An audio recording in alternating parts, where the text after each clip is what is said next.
എന്നാലും എന്റെ മോനെ നീ മഞ്ചേച്ചിയുടെ പേര് പോലും മറന്നു പോയല്ലോടാ. നീ വല്ലാതെ ക്ഷീണിച്ചു പോയി. അത് നീ തടിച്ചതുകൊണ്ട് തോന്നണതാ.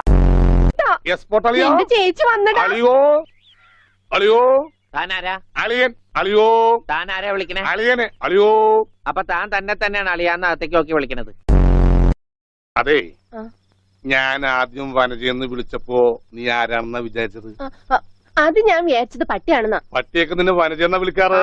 ചില പട്ടികളൊക്കെ എന്നെ അങ്ങനെയാ വിളിക്കാം. ഓഹോ, എന്റെ പൊന്നളിയാ, കണ്ണിൽ അന്വേഷിച്ച് കാത്തിരിക്കായിരുന്നു അളിയാ. അന്നേരം തിരിയിട്ട് കത്തിക്കാരുന്നില്ലടാ.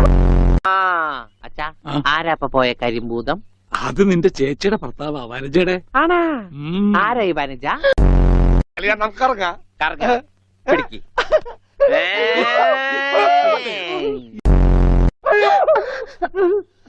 എന്തിന്? ഉണ്ണി വലിച്ചെറിഞ്ഞ ചോറാ. ആഹാ, ഞാൻ വിചാരിച്ച തലച്ചോറ് പുറത്തേക്ക് ഒന്നാണെന്ന്. അതിന് തലയ്ക്കകത്ത് അത് ഉണ്ടെങ്കിലല്ലേ പുറത്തേക്ക് വരാം. ഓഹോ, ഞാൻ ഉണ്ണിയുടെ അച്ഛനാണ്. നമസ്കാരം. നമസ്കാരം. നീങ്ക? ഞാൻ അച്ഛനാണ്. അല്ല, ഒരാൾക്ക് രണ്ടച്ഛനോ? ഞാൻ പള്ളിയിലെ അച്ഛൻ, ഇത് പുള്ളിയുടെ അച്ഛൻ. ഇതെന്തിനാ വെച്ചിരിക്കുന്നത് അറിഞ്ഞൂടെ? നീ വേലയാടാതിരിക്കാൻ. ഇതെന്താണ്?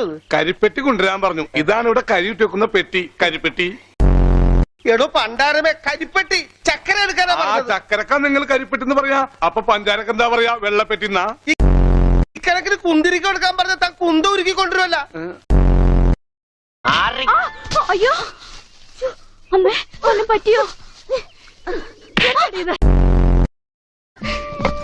ഇവിടെ പൈസ കൊടുക്കണ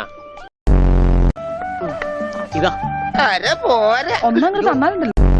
ഓനക്കുട്ട, മോനൊന്ന് എഴുന്നേറ്റേ.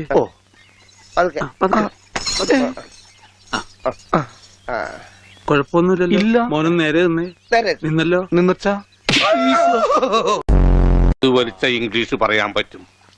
വെറുതെ സ്കൂളിൽ പോയി സമയം കളഞ്ഞ് 1ാം ക്ലാസ് കൂടി കഞ്ചാവ് വലിച്ചിരുന്നെങ്കിൽ ചറവറാന്ന് ഇംഗ്ലീഷ് പറയായിരുന്നു. 101 കുടം വെള്ളം കോരി തലയിലോട്ട് ഈ കിണറ്റിലെ മുഴുവൻ വെള്ളം എന്റെ തലയിൽ ഒഴിക്കാൻ പോവാണ്. മിണ്ടരുത്. എന്നാ പിന്നെ ഞാൻ ഈ കിണറ്റിലിറങ്ങി കിടന്നാ പോരെ? അച്ഛൻ കല്യാണം കഴിച്ചാടാ? ഇല്ല. അപ്പൊ കാര്യങ്ങളൊക്കെ അടക്കിടൂ. മാഷനെ വിളിച്ച കുഞ്ഞവരാ, ഈ കഞ്ചാവ് മൂത്താൽ എന്താ ചെയ്യാ? വെട്ടിമിക്കണം മാഷ, നല്ല കാശല്ലേ?